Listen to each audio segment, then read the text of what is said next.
This is part 3 of the Linux video discussions under chapters 1 to 5. This is entitled Navigating the Linux Desktop. To be a Linux system administrator, it is necessary to be comfortable with Linux as a desktop operating system and have the proficiency with basic information communication skills. System administrators use Linux to manage servers, assist users with configuration issues, recommend new software and updates, documentation. These are among tasks that the system administrator may have to face. The command line interface is a simple text input system for entering anything from single word commands to complicated scripts. After familiarizing oneself with the Linux GUI or desktop, the next step is learning how to perform tasks from the command line. Applications. The kernel decides which program gets which blocks of memory. It starts and kills application, and it handles displaying text or graphics on a monitor. The kernel is the part of the operating system which also abstracts some complicated details away from the application. For example, the application doesn't know if a block of disk storage is on a solid-state drive, a spinning metal hard disk, or even a network file share. So applications need only follow metal hard disk or even a network file share, and applications need only follow the kernel's application programming interface, and therefore don't have to worry where it will be stored. So the kernel also handles switching of applications we call as multitasking. It takes care of unloading one task and loading a new one if there is more demand than resources available. An application may even need multiple processes to function, so the kernel takes care of running these processes, starting and stopping them as requested, and handling out system resources. The Linux kernel can run a wide variety of software across many hardware platforms. A computer can act as server, which means it primarily handles data on others' behalf, or as a desktop, which means a user interacts with it directly. A machine can run software or be used as a development machine in the process of creating software. A machine can even adopt multiple roles, as Linux makes no distinction. It's merely a matter of configuring which applications run. So Linux software generally falls into one of the three categories. It can be a server application. These are software that has no direct interaction with the monitor and keyboard of the machine it runs on, and its purpose is to serve information to other computers called clients. Sometimes even, or sometimes server applications may not talk to other computers, but only sit there and crunch data. So we have desktop applications. Um, so example, we have web browsers, text editors, music players, or other applications with which users interact directly. I think we are all familiar with this one, with the desktop applications. And then we also have tools. These are loose category of software that exists to make it easier to manage computer system. Or also known, we call it usually also as utility. So tools can help configure displays or provide a Linux shell that users type commands into, or even more sophisticated tools called compilers that convert source code to application programs that the computer can execute. The availability of application varies depending on the distribution.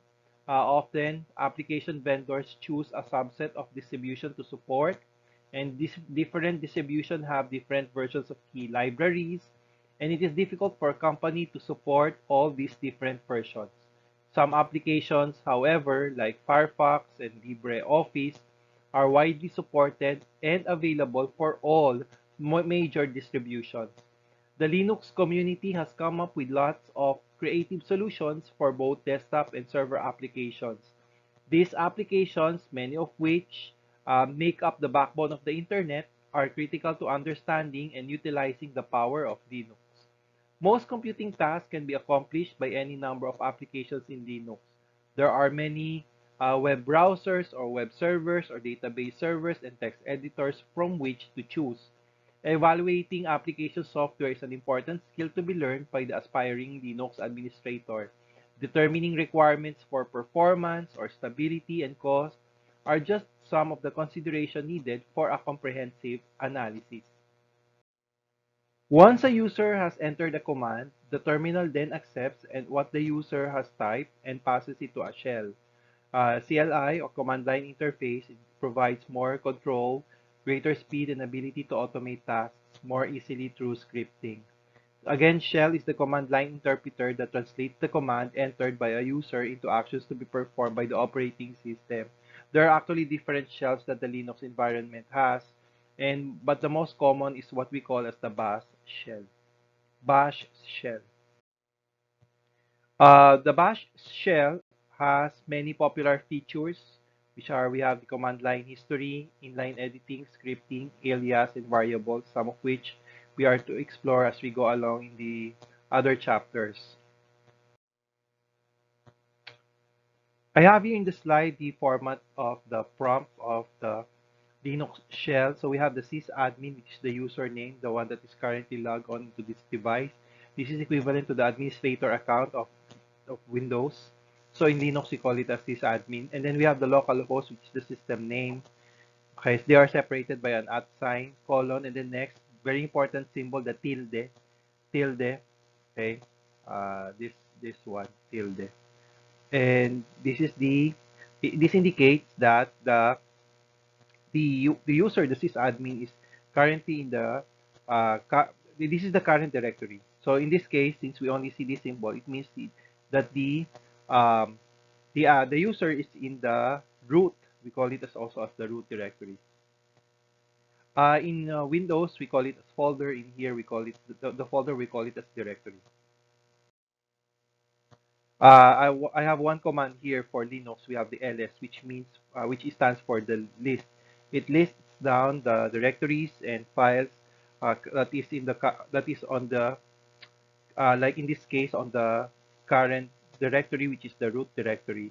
So like in here, you can be able to see that so far this Linux operating system has a desktop directory or folder, documents, downloads, so on and so forth. Okay. So I have here the format of the command line for Linux. So we have the command, and then after the command is the option. Options are used to modify the behavior of a command, and then we can also indicate an argument. So it provides additional information like maybe a file name or a username. So like for example, I have here I want to list down so the content in terms of the directory and files under the etc/ppp directory. So for us to do that, we type this ls and then /etc/ppp. So this indicates that the /ppp has a file of ip/down.d and ip/up.d. So we also have multiple arguments. For example, we want to list down contents of two directories. So we may also do that. So Linux do recognize that. Example of an option. Again, option it can be used with commands to expand or modify the way a command behaves. For example, let's say one option is the -l. Okay, -l means long listing. Okay, so it doesn't only list down the directory, but also a couple of information.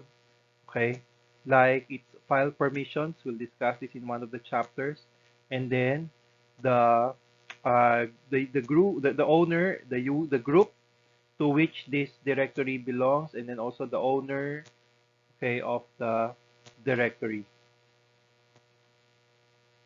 So again, a -l it's an option that provides additional information about a certain file or a directory. And this ends part 3 of this file. Again, I'd like to thank you for listening. Keep safe. Together we learn as one.